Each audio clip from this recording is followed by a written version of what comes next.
I would like to congratulate Grow Australia on its 65th anniversary.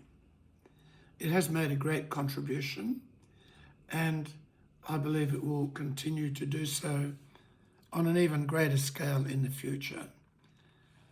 Partly because the value of peer-to-peer interchange is growing ever more. It's being recognised much more widely. Let me speak for a moment from my own experience.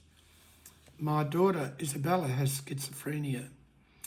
She's a very nice, polite, gentle woman, and I used to call her a girl, but now she's 50. But in her early years, due to her mental illness, she had great difficulty in forming strong personal relationships. It was only when she joined a group of people who themselves had mental illness and got to know one another living together in kind of cluster apartment type living, where they all have an apartment which is separate and independent of each other, but where they can get together communally if they want to talk and watch TV and engage in various communal activities. It was only in that setting that she started to develop a strong set of personal friendships and relationships which have greatly enhanced her life and her happiness. They all understand one another. They are sympathetic to problems they may be experiencing. They are patient in listening to one another. They make suggestions on how to help each other. And my own experience as a carer has also been somewhat similar. Caring can be a big burden, but if you share that experience with others who are carers, you learn a lot and it improves your whole outlook on life and on how you might care well for the person you're caring for. So against that background, I very much like the philosophy of Grow Australia. But it's not just from personal experience. I know the value of peer-to-peer support.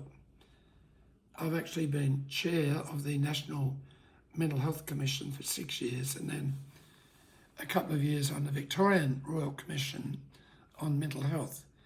And I've had a tremendous exposure to every element of the mental health system, particularly people with lived experience, their families and carers, but also with support providers, with medical people, psychologists, and everyone else.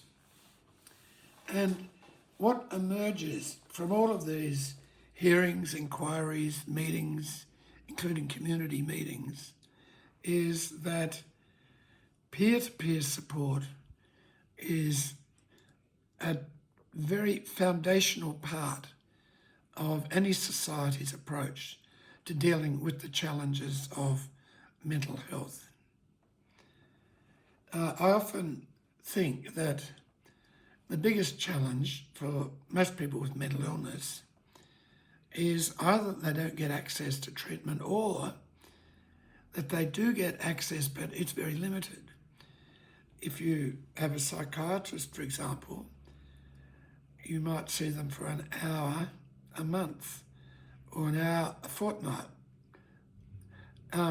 What about the other 168 hours, 167 hours of the week? What happens then? It's those times that are really important.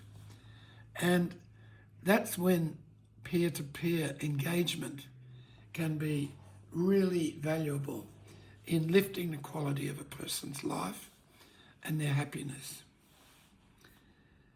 Now, what I would emphasise is that growth is an entity that supports and provides intentional peer-to-peer support through mutual help, through social encounters and gatherings, through friendship, and through links with the community, whether a community of peer people or the whole community. So this helps drive a better mental health system. That's not to say that there aren't other things we need to do in mental health. Sadly, it's lagged in Australia as a public policy, as a community priority. And that statement applies to all governments. And when I speak to governments, it's partly because they feel there's not terribly strong community pressure on them or support for them to do a lot more about mental health. That it is being recognised rather more than in the past. COVID has probably helped build that recognition. But the first thing we require in mental health policy is for governments to make mental health a much higher policy priority. To put it first, what actually happens is that from time to time, mental health briefly gets to near the top of the pile of policy priorities, but it is nearly always overtaken and displaced by other priorities now, by defence, by disability, a worthy cause, by aged care, a worthy cause. But it does systematically get pushed down at the national level, and right through the health system, it tends to come to the bottom. As I sometimes say, it's the low person on the totem pole. So that is the first issue that I see. The second is that the system is not very well organised. It could be improved, and that's why the Productivity Commission, the National Mental Health Commission, the Victorian Royal Commission, amongst others, has pressed for better organisation of the mental health system. And indeed, we have a blueprint for how the system should work and for its reform. What we need is governments to implement those blueprints. The third thing I just want to say about the mental health system is that looking back and looking at it at present, it's been too focused on the supply side, on what providers can do,